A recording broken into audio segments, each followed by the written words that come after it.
الحمد للہ رب العالمین والصلاة والسلام علی سید المرسلین اما بعد فاعوذ باللہ من الشیطان الرجیم بسم اللہ الرحمن الرحیم الصلاۃ والسلام علیک یا رسول اللہ الصلاۃ والسلام علیک یا حبیب اللہ۔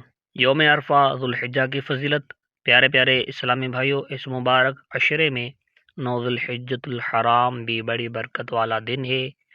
اسے یوم عرفہ کہتے ہیں۔ اس دن اللہ پاک اپنے بندوں پر خصوصی رحمت کی بارش فرماتا ہے، گناہ گاروں کی مغفرت فرماتا اور بے شمار لوگوں کی جہنم سے آزادی کا پروانہ عطا فرماتا ہے۔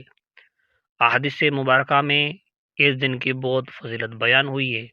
4 روایت ملاحظہ کیجیے۔ نمبر 1، حضرت سیدنا عبداللہ بن عمر رضی اللہ عنہما سے روایت ہے، نبی کریم صلی اللہ علیہ وآلہ وسلم نے ارشاد فرمایا، عرفہ کے دن جس کے دل میں ذرہ بھر بھی ایمان ہوتا ہے اسے بخش دیا جاتا ہے۔ کسی نے عرض کی، کیا یہ فضیلت خاص لوگوں کے لیے ہے یا عام لوگوں کے لیے؟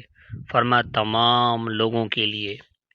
نمبر 2، جو ان 5 راتوں لیلۃ الفطر، 15 شعبان، 8ویں، 9ویں، 10ویں ذوالحجہ میں شب بیدار عبادت کرے اس کے لیے جنت واجب ہو جاتی ہے۔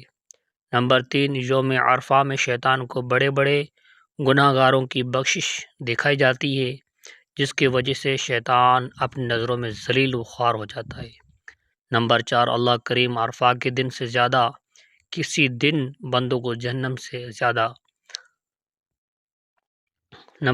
اللہ کریم عرفہ کے دن سے زیادہ کسی دن بندوں کو جہنم سے آزاد نہیں فرماتا۔ مفسر قرآن حضرت مفتی احمد یار خان نعیمی رحمۃ اللہ تعالیٰ علیہ فرماتے ہیں، سال بھر کے تمام دنوں سے زیادہ 9 ذوالحجہ کو گناہ گار بخشے جاتے ہیں۔ مزید فرماتے ہیں، اس دن اللہ کی رحمت بندوں سے قریب تر ہوتی ہے۔ رب تعالیٰ فرشتوں پر حاجوں کی افضلت، ان کی شرافت و کرامت ظاہر فرماتا ہے کہ اے فرشتوں، تم نے کہا تھا کہ انسان خون ریزی و فساد کرے گا، تم نے اس پر غور نہ کیا کہ انسان اپنے گھر بار وطن چھوڑ کر پردیسی بن کر پریشان حال کفن پہنے لبیک لبیک کی صدائیں لگاتا عرفات کے میدان میں بھی آئے گا۔ بتاؤ ان حاجوں نے سوائے میرے رضا کے اور کیا چاہیے؟ صرف مجھے راضی کرنے کے لیے یہ لوگ ان میدانوں میں مارے میرے پھر رہے ہیں۔ یہ شرف نہ ملائکوں کو حاصل ہے نہ جنات کو، صرف انہی حاصل